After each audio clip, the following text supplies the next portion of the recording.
All right, guys, we're live. It's Justin Stenstrom from Elite Man Magazine. And my guest today is Steve Adams, the author of the new book, Unleash the Peak Performer Within You, a guide to lowering stress, eliminating distraction, and massively expanding your productivity.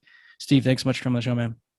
Thank you, Justin. Yeah, I'm Thrilled to excited. Yeah, no, it's cool, man. I'm excited to have you on. Like I mentioned before, I went through some of the notes and stuff I took on your work, and I was just kind of checking out your book too before we jumped on the call. And it looks, I got to read it myself, honestly, but it looks like a fascinating book. It's all about the stuff that we cover really on the podcast about being in that sort of peak state of mind, that mindset where you're just flowing and things are, going your way and you feel incredible, whether it's business, relationships, socializing, interacting with people across the board, really in all aspects of life, you can get into this flow state of mind. So I really want to dive into that in a moment and mostly cover like what your strategy is, because you have a whole company now based in this, but you have an interesting backstory as well, where you used to have $100 million company. And can you talk about that for a moment, and then how it parlayed into this years later?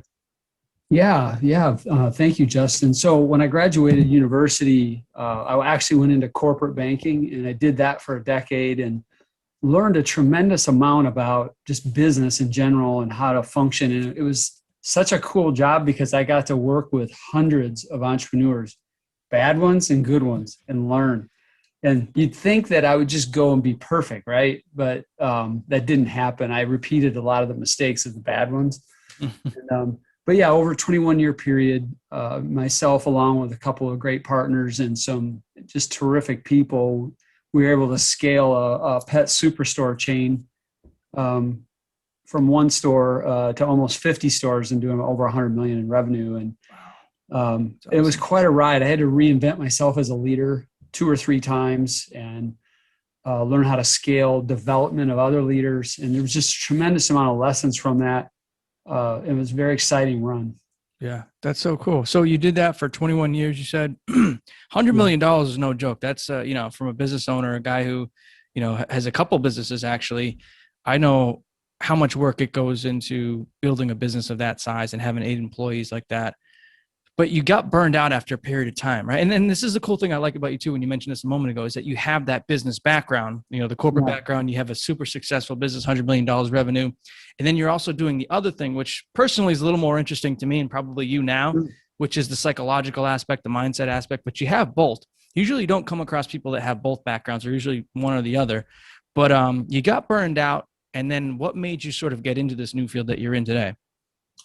Well, back when the last couple of years I was in the business, we had an NFL quarterback was our celebrity endorser, and I was just telling him how I was kind of hitting a wall, and energy wise. I wasn't sleeping well. I had low grade anxiety all the time, and later I would learn why.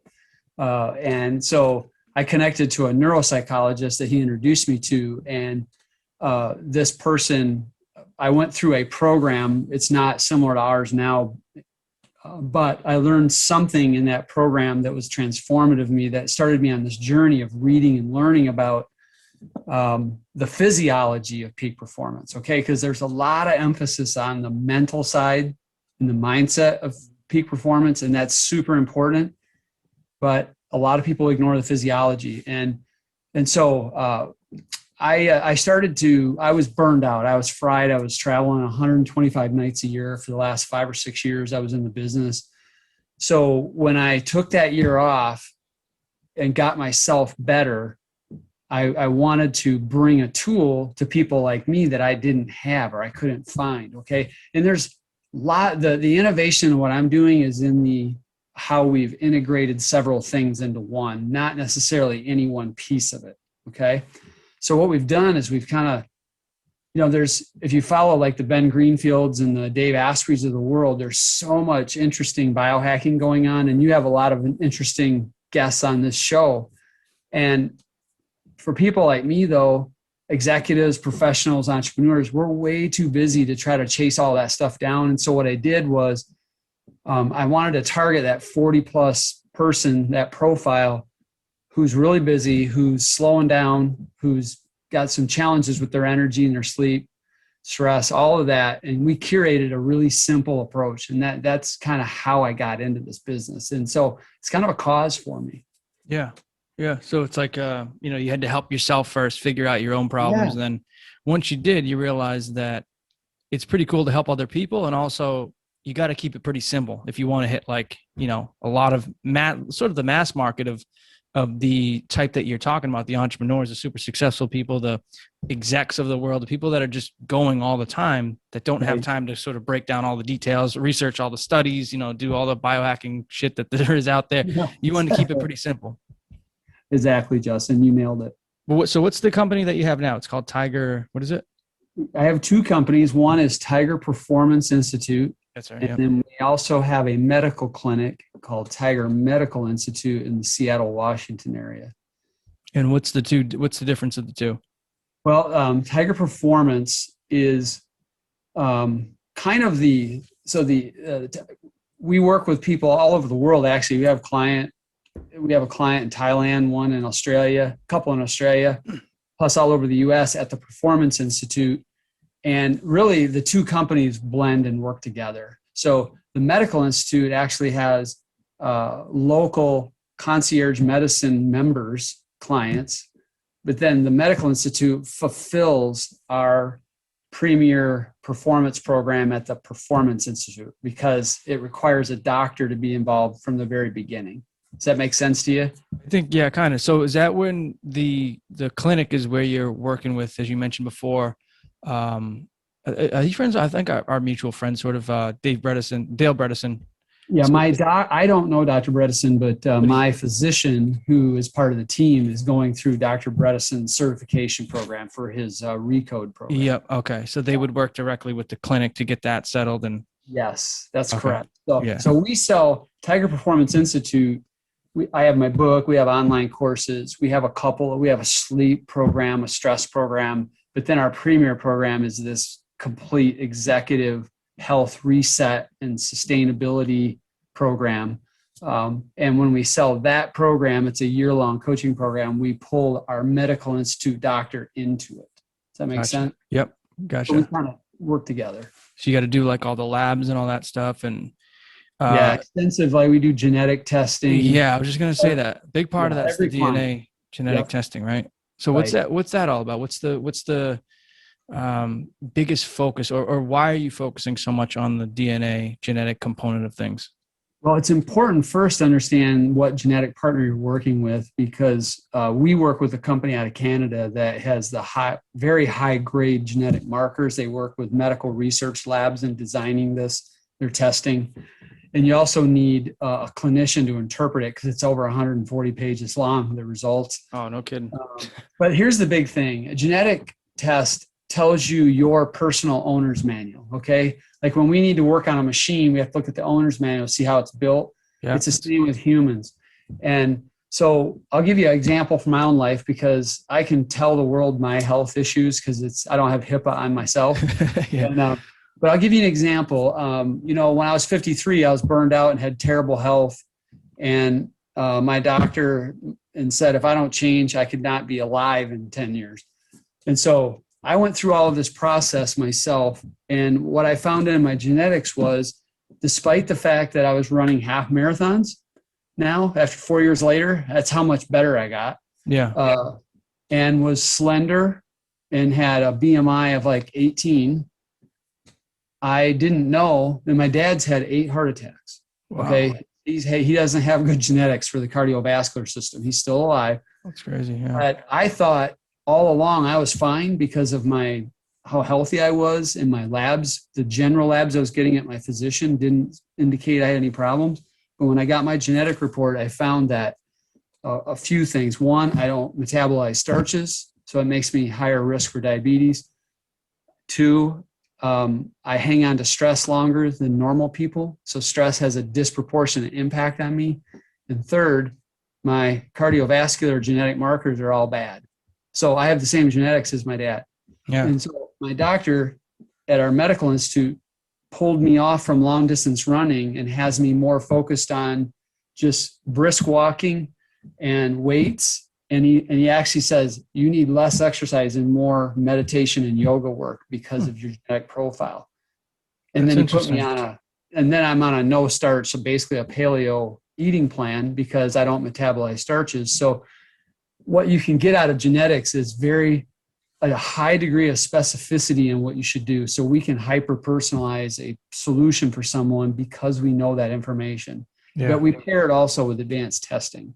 That's so cool, man. So what are some of the biomarkers that showed that you hang on to stress more than most people? That's probably one that sticks out That's really a to good me. one. Yeah. So I'm not super qualified to go very deep in this. I'll explain what he explained to me, and that is my norepinephrine um, uh, has a genetic marker where I hang on to it, doesn't let go of the stress response. So it kind of stays like high all the time, It stays almost like high. you're Yeah, accelerating correct. And constantly. so for me, when I get worked up, I have to be self-aware now to work doubly hard to do, we teach heart rate variability training as a way to break out of the stress response. Yeah. I have to do that breath work and that work and meditation work religiously every day so that I'm not ever stuck in that mode. Yeah. But what's the value of knowing? He said I was the kind of guy that could have dropped dead on a treadmill because Wow. when you run long distances, that spikes inflammation. Yep. And so for me, knowing this information, I was able to reorient my entire way I work out and may potentially save my life. Yeah. No kidding, man. So I wonder if your father too, without, getting into his details specifically if you don't want to, but I wonder if he has that same type of thing, because obviously we know stress is probably the number one effector to heart Yeah. attacks and heart disease, that type of thing. So maybe he has the same type of genetic component too with this norepinephrine. Yeah, I would speculate yes, Yeah. because I'm his child. And, you can see he's 79 and he worked at General Motors in a high stress job. Yeah. And you can see how it manifested between the time he was 58 and almost 80 now. Yeah. So I would guess he probably does, but I don't know for sure, but I would guess. Yeah. Did you ever talk about maybe getting him through the protocol and having him do some of these tests as well? Yeah, he's, when you get that A age, little they get stubborn. gotcha. Yeah, you're like, Yeah. he's basically like, it doesn't matter now. Maybe 20 years ago he would have did it, but now he's like, Yeah, but we couldn't do it 20 years ago. Yeah, true. We Yeah. just, we just sequenced the genome for the first time in 2000. Yeah, exactly. And they're Yeah, still trying to figure out a lot of those things too. Yeah, it's right. all new. It's all cutting edge. The heart rate variability thing has always been interesting to me. How are you guys using that to sort of determine which protocols to put people on? Like you said, you're now focusing more on the meditation thing, the yoga sort of relaxation type of thing. What are you using heart rate variability for in your practice? Yeah. So first and foremost, remember who we're working with, high achievers. Yep. They all have a lot of responsibility, a lot of stress. And, that middle age, that 45 plus age range is where we're working with most of them. By now, stress is cumulative. So, they've accumulated in their 20s and 30s and early 40s, a level of stress. And so for most of them, for all of them, none of them have an awareness of how the autonomic nervous system works, that being in a permanent stress response mode is actually very damaging to your long-term health, because when you have cortisol and adrenaline flowing through your veins all the time, that's a good thing in the short run. When a real stressor, you face a real stressor, but we have the ability to create stress in our mind by worrying about the past mistakes or ruminating about something coming up. And so we create the same thing going on in our body as if a real stressor was hitting us. So heart rate variability is simply, we have a biofeedback device that they use, and they do a breathing technique. And the raw score is not as important as what the long-term trend is. And so what we want to do is that we also put them on an Aura ring, so that we can also passively collect their HRV data in a very accurate manner. And also we're teaching them sleep and about their sleep architecture. But from the stress piece is what we teach them is to self-regulate through stress. So, you feel stressed out. You understand what that feels like now because we've taught you this technique, and you get relaxed, and now you realize, oh, there is a different way I can feel. And then we build this practice in day to day, and over time we see their heart rate variability scores improve over time. And the cool thing about that is HRV, a good HRV, is correlated with performance as well as improved health. Yeah. What are the numbers? I always forget this, but what are like the numbers that you're looking at with the HRV? Is it actual numbers that you can see going up and improving over time as they practice these types of things? Yes, it's an MS score. Yeah. And it would be too complicated to define that. Yeah. But for instance, mine ranges between 30 and 50 on a daily basis. And when I first started my own training of this, it was like 12 to 15. So I've moved that up a long way. And those scores are very individualized. And there are people my age that have higher scores, and there are people my age that have a lot lower scores. And they tend to be lower as you age. Okay. But the whole idea around HRV is, I'll give you a simple analogy. A low HRV means that it's a brittle heart rate. It's very consistent. There's not any variability or very little variability. And so that's like a old rubber band that's real brittle. And as soon as you stress it, it breaks. Somebody that has high heart rate variability is like a new stretchy rubber band. It's very flexible. Gotcha. So, life comes at us very variable, right? It's not steady. Mm-hmm. If we learned anything from the last year, that's true. And so the higher HRV you have, the more resilient you are. Okay. That's a really good breakdown actually of it. It makes a lot of sense. And so you've basically 2 to 3x your heart rate variability from where it was before. So you're more adaptable, more resilient in many ways. Yeah. The other cool thing is that it actually upregulates your immune system too. There's so many benefits. You're more focused. You have better emotional control. You have better immune function. Mm-hmm. You sleep better. I mean, I could give you 10 more. Yeah. Better hormone release.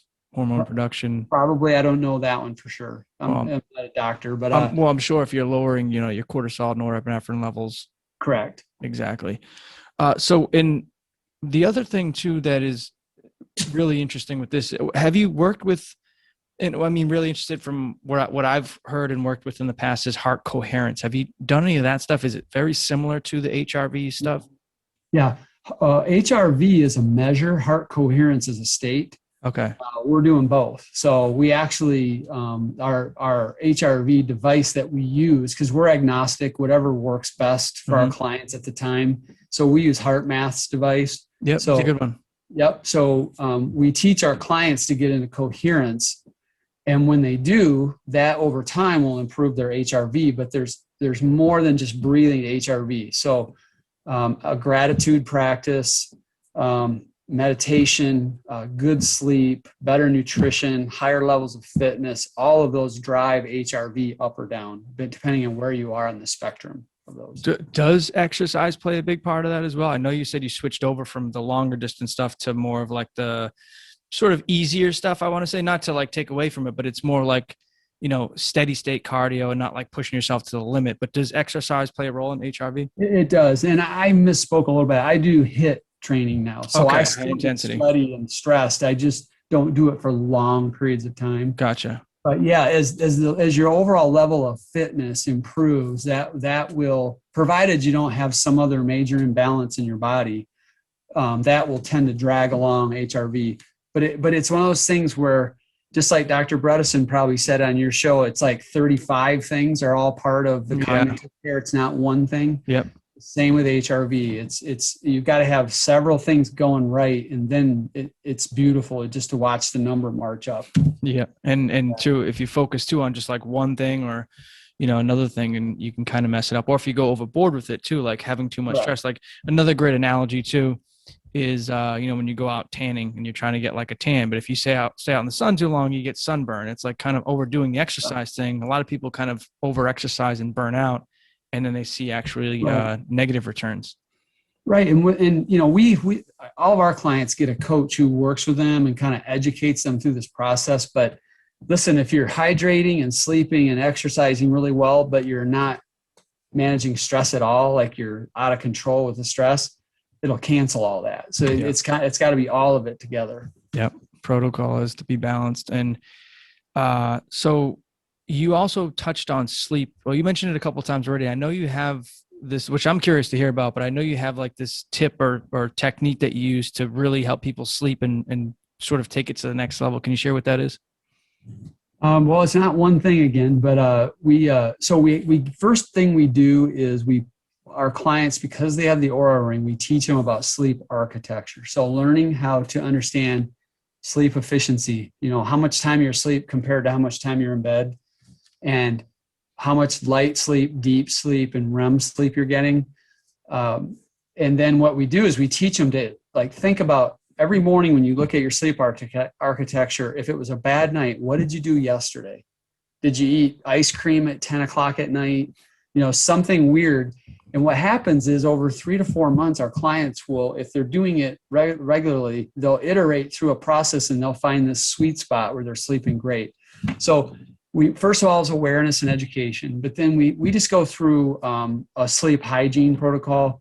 And it's an amalgamation of 2 or 3 of the best writers on sleep that I've read about, and their names are escaping me right now. I was just gonna say, who are they? Yeah, I know. A guy from University of Virginia, and then another guy from California at Berkeley, and I cannot remember their name. They're both well-regarded sleep experts. Yeah, I think I know the guy from Berkeley. I know who you're talking about too. Yeah, I should know that name. I'm looking at my bookshelf, but I can't see it. But there's like 18 things, but the big ones are cool room, dark room, breath work before you go to bed, not eating at least 2.5 hours before you go to bed. We're big time restricted eating people. It's different than intermittent fasting. Time restricted eating is I finish eating at 6 and I don't put anything in my body except coffee, tea, or water until 8 a.m. or 14-hour fast in a 10-hour eating window. And you can play with whatever you want, but the research of just timing your eating is compelling. How is that different than intermittent fasting, though? It sounds very similar to it. Well, intermittent fasting has a lot of different variations to it and rhythms to it. Mm-hmm. And this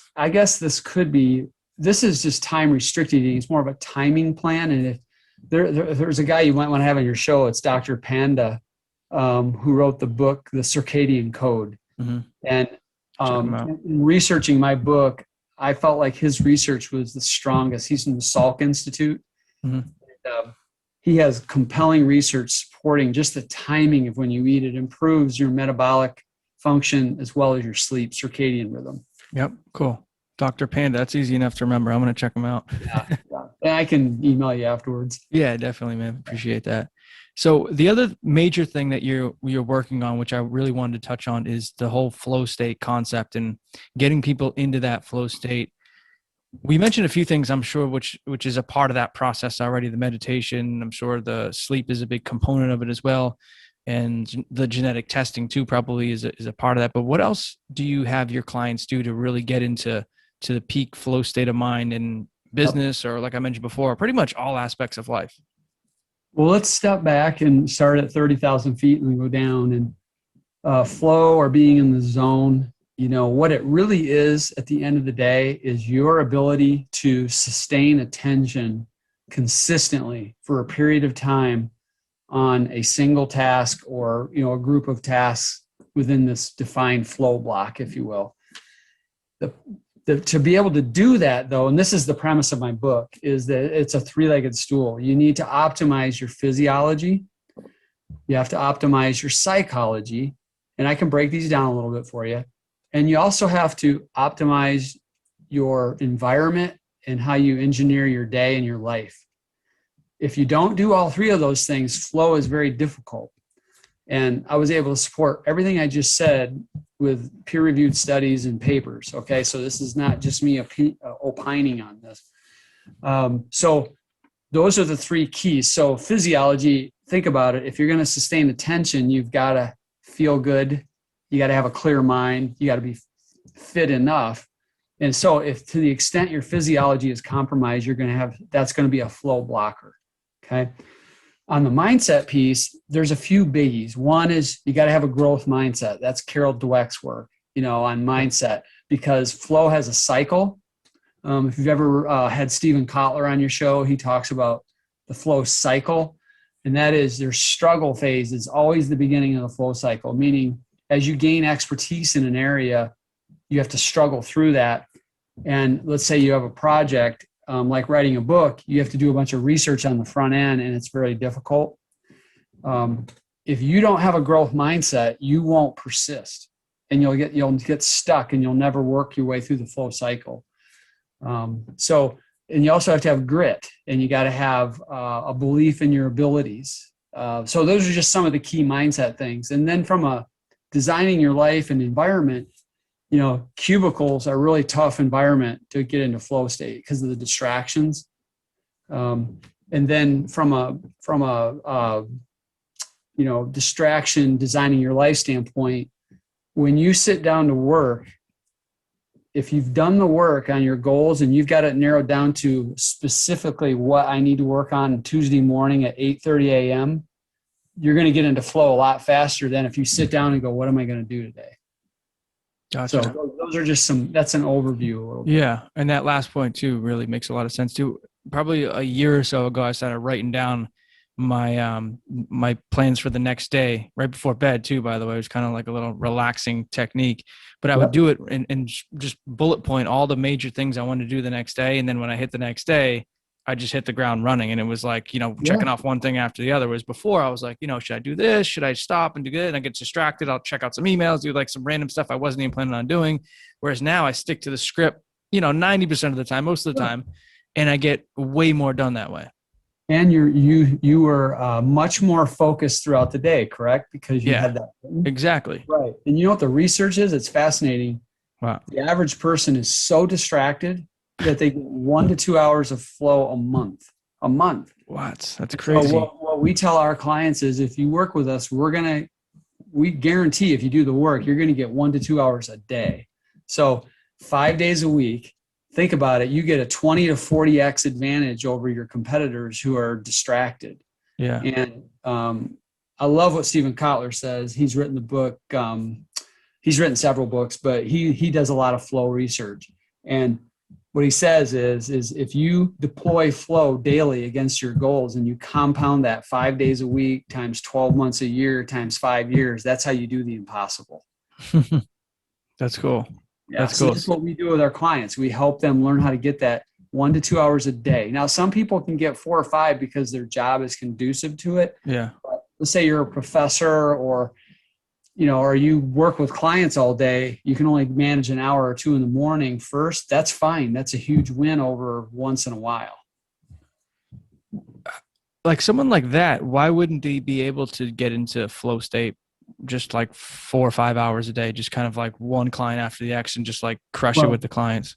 They can. That's you just called out an insight that's important. There's flow when you're isolated, and then there's flow when you're doing the thing you're made to do. So yeah, when in the afternoon, I have all my think time in the morning because my chronotype is AM, and the afternoon I have sales calls all afternoon. And that's flow time for me because I'm engaging one-on-one with people. And so I agree with you. I just meant, that think time, advance the cause kind of time. Yep. Kind of more the abstract thing, not necessarily the direct like work that you're doing. But because I notice this too, like sometimes, and I'm just, and I want to actually ask you this too, if this is exactly what you're referring to, but sometimes I notice myself when I'm just sitting by myself for like an hour or so, I get like so much creative thinking going on, and I'm like hitting all these like cool places that I don't ordinarily hit throughout the day. But then like, also when I'm doing my work that I love, I'm sort of getting into like my own flow state because I'm enjoying the work so much. Are they both sort of flow states in different types of flow states? I would say yes, because you enjoy both of them. And that's part of what flow is that you do it for the pure enjoyment of the activity itself, whether it's making money or not. Because one of the things that we talk about with our clients is have an outside hobby or activity that you do that you love, because the more flow you get, the more flow you get. It's an axiom in the flow world, meaning like if you love cycling or running a half marathon or a 5K, you're going to get in flow doing that because you're interested in it, and it's training you through your hobby to have a focus point and attention. And so that's like a muscle. The more you focus, the more you can focus. So then that translates over into your work time as well. Mm-hmm. And that hobby also acts as a pattern interrupt for you to have a breakthrough. Yeah, that's so cool. Have you met people that are just like constantly in flow, like 8-10 hours a day, like some of these super successful guys? Or do you kind of burn yourself out when you do that because you're neglecting some of those other things, like the eating periods and all that stuff? You can. I mean, that's the problem. Like type A's, Yeah. you can become a flow junkie, and then you actually block it because you're not respecting the cycle. So the flow cycle is struggle, release, flow, and then recovery. And so, if somebody's trying to get 8 to 10 hours a day, I would tell them don't. You've got to have recovery time. And so we actually encourage our clients, like on a Tuesday afternoon once a week, and then Saturday afternoon, a couple of times a week, take the afternoon off and do something you love to do. Because that, even though you're giving up some time, you'll actually get it back in greater productivity. Because if you're tired, if you're trying to press all the time, it's going to start blocking flow. You won't be able to concentrate because you're getting tired. You're getting run down. I'll give you an example. In April, May, and June of last year, I wrote my book. And I was getting 4 or 5, 6 hours of flow every day, that whole quarter. When I hit the end of June, I was done. And so I actually took 2 weeks, and we went to Glacier National Park and what's the other one out there? The big famous one with Old Faithful. Oh, Yellowstone. And we went hiking for 2 weeks. And when I came back, I was fully restored and went into another sprint for another quarter. That's awesome. Yeah, so that's what we teach people is and the thing about it is flow is unique to the individual. So you can't prescribe a formula. You have to work with people. Yeah. Have you noticed that too? Because that's a really interesting point. Have you noticed that some people who are, say, like more, I guess you might say type A, but just not even necessarily type A, but just like super high energy people. Like we've met these people, they just always have energy. It's like they're constantly on, 400 milligrams of caffeine and they don't even drink coffee, but these people are just wired. It's like, hi, do you notice that these people like have the ability to tap into longer states of flow and just kind of like zip through things, where some are people who are more like lower energy? It's more of a struggle for them to get into that flow. No, I don't look at it that way. Cause I mean, I know that profile you're talking about, and sometimes they're some of the most distracted people I've ever met. That's true too, though. Yeah. ADD type kind of. Exactly. Yeah. What I have found is the people that get into the flow the most are the people who know what they want, and they've got goals written down, and they have planned their time really well, and they take good care of themselves, and they've created an environment for flow. And if they do those things, they will kill it. They'll get tons of flow. Mm-hmm. What about, you mentioned a good point earlier about the people, about growth being a big factor in getting into flow state and having this growth mindset. What about those people who don't really have that? Is that something that you would, and you know about this probably better than most, about, is that something that is in your genetic makeup, like in your profile, to have that growth mindset, or is that something you can acquire? You can acquire it. Yeah. If you read the research by Carol Dweck, who's a Stanford PhD, she's the one that really has defined this conversation about growth mindset versus fixed mindset. Her research said fully 70% of the general public has a fixed mindset, but that you can change it by being educated. And really all it is a shift from when a person with fixed mindset, when they hit a roadblock, they go, oh, I must not be good at this, so I'm not going to do it anymore. Like the kid who says, I'm not good at math, so I'm not going to do it. Yeah. Well, that's not true. It's literally a shift in your attitude. And when you become open to saying, I can learn and I can acquire this skill, you can acquire a growth mindset. Just like leaders are not born, they're made. Okay. Only babies are born. If you want to become a leader, you can learn how to be a leader within your unique personality. So, but it's so important because, the people that get the most flow are the people who are operating in terms of work or even in hobbies, are the people who have worked the hardest to get a level of expertise. Okay. Because getting into flow is like this magical balance between how big is the challenge versus how much are my skills. And it's called the challenge skills balance. So if you've got too much of a challenge for your skill, you're going to be anxious. If you got too much skill for the challenge, you're going to be bored. So it's like this sweet spot. Okay. Mm-hmm. So the people that get the most flow are the people that have the most time invested in being good at something. Okay. So, when you're first learning the piano, you're not going to get much flow in piano, but somebody who's been doing it 20 years, they're going to get in flow a lot. Yep. That makes sense? Yeah, totally does. Yeah. What do you recommend? Well, my point, let me tie out that idea. Go ahead. So that journey of acquiring expertise, it takes a growth mindset, because anybody that's expert at anything, they had to struggle and work through that. Yeah. Yeah, it takes time. And what do you believe in that 10,000 hour, was it Gladwell of, the outliers of becoming an expert in something? I don't have any reason to disbelieve it. It tends to be true. I mean, people that are really good at something, you could trace it back to it's at least a decade. Think about like a brand new NFL quarterback. Well, they were throwing football when they were 10 years old. You didn't wake up one day and start doing a high level podcast and editing a magazine. Okay. 10 years ago, where were you? Right. Yeah. So it's a pretty common journey. Yeah. And for me as an entrepreneur, my first 10 years were littered with mistakes. And I was really a lot better that second decade. Yeah. What does it make people that become successful towards the end? What makes them different than the people that give up after, a year or two of struggle and not being able to, get better and learn from some of those early on mistakes? Yeah. I think it's what you basically just said there. It's the difference is their level of grit, their level of persistence, their level of belief in themselves. All of that plays a role. Also, the support network they have around them.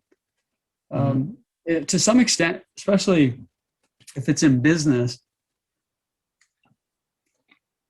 capital. Have you capitalized yourself properly? I thought you meant capital as far as money goes. Yeah, that's what I mean. Yeah. Oh, is okay. If you run out of cash, you're done. Yeah. When I was a banker, it's cash is king. Oh, absolutely. Yeah. And, you have more opportunities to make mistakes if you do have the capital to kind of, keep reinvesting in yourself in the business. That's right. Exactly. Yes. But so I think that's the difference. So the people that quit just have a lesser degree of all of that. Across it doesn't the board. mean they're bad people. They just didn't have what it took to get that nth degree. So what do you recommend though for people that are sort of in the beginning stages? They're struggling right now. They've tried something new. Maybe it is a business. Maybe it's talking to girls. Maybe it's a new skill, playing tennis or something, and they really struggle in the beginning. What do you recommend for these people in that early few stages or even a couple of years to get them past to that next hurdle where they start to hit the flow and they start to get better and things start to kind of come together? Well, I'm a big believer in coaching. You can try to learn everything yourself. You can go on YouTube, you can read books and magazines, and you should do all of that. But if you want to accelerate, I love Tony Robbins' quote about turn decades into days by studying under a master. And that's really what I would encourage people. So if you want to be a triathlete and you can't swim that good, go get a swim coach. If you want to flow better, work with us. We're flow coaches. We'll help you get that, but that idea. Yep. Yeah, I believe that. And too, you know what? Early on, I didn't really believe in that. I was a, self-taught kind of guy. All the stuff I learned in the beginning was all from YouTube videos and Google and stuff. But, after a while, some people can get really successful doing that. And I think I got pretty successful doing that. But then I hit a wall for a couple of years where it was like I wasn't really growing. My businesses weren't doing well. Mm-hmm. It wasn't until I started like really, investing in coaching and learning things through mentors and stuff that I really kind of took it to the next level. So I can attest to that for sure.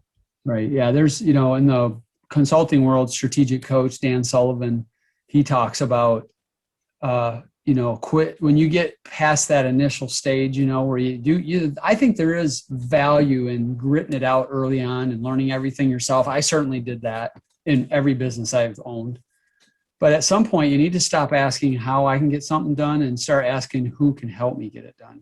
And when you make that shift, you can really speed up the development. Mm-hmm. Absolutely. How often, I do want to wrap up in just a couple moments, but how often or how much time do you recommend that people that you coach with get into flow state? I know everyone's kind of a little different. We all have our ranges of how much we probably can get into flow state, but in general, what do you recommend that people do as far as like a goal for them to hit throughout the week? Well, from a work standpoint, I would encourage smaller levels, consistent every day versus huge blocks once in a while. So, you know, like I think I shared with you before we went on the show, we really work with our clients to try to get 1 to 2 hours a day where they can get one or two really important things really done well, high quality, not low quality work born out of distraction, but high quality work the market will pay for. 1 to 2 hours a day, 5 days a week. That's really great because the average person only gets 1 or 2 hours a month. So just think about that. That's a huge advantage you have. So that's what I would say. But we also would encourage people get, a few hours a week in your hobby, also outside of work, because that will give you joy, that will restore your energy, kind of replenish you. Mm-hmm. Okay. So, and just to kind of wrap it all up, just to go over all the protocols, the aspects to this all, we're looking at the physiology, the genetic component. We're looking at nutrition, sleep. We're looking at the psychological component of like meditation, those types of things. Am I missing any other ones? That's like a big one you want to? Yeah, no, the physiology piece is fitness and nutrition and hydration and, the heart rate variability work, the breath work, Mm-hmm. the, supplements, potentially working with our doctor, planning your recovery properly, sleep, all of that's in the physiological bucket.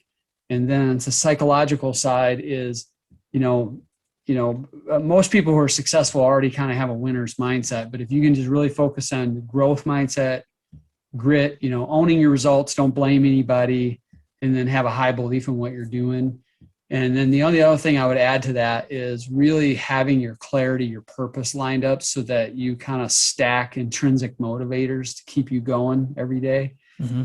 And the third leg of that stool is really just designing your workspace around the person that you want to become rather than who you are today. So invest in it, make it really nice so you love being there, and really work hard to root distraction out of your life.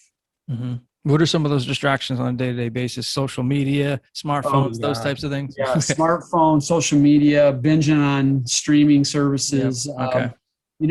Not using a calendar link, letting people just jump on your, using automation tools. We teach people like lay out your clothes the night before, Mm-hmm. figure out all the little decisions you can make the night before so you don't burn up your cognitive bandwidth making useless decisions in the morning. Yep.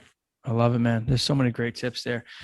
Dude, it's been just an incredible interview, Steve. I really do appreciate it, man. What is the last send-off takeaway message you like to leave the Elite Man audience, and then a place our listeners can check out your book and your work? Well, the message I would give is dream big, man. Do the impossible. Don't limit yourself by what you think is possible, but get tools to help you do that. And the place to get my book is just go to my website, tigerpi.com, tigerpi.com, and then /book. So tigerpi.com/book. And all I'll charge you is the shipping. You'll get the book, a paperback copy for free, and we'll ship it right to your house. Nice. Love it. Guys, make sure you check it out. I'm going to definitely add it in the show notes. And Steve, thanks again, man, for coming on. I really do appreciate it. I know our guys are going to love this one. So take care, and I'll talk to you soon. Thank you, Justin. Love it.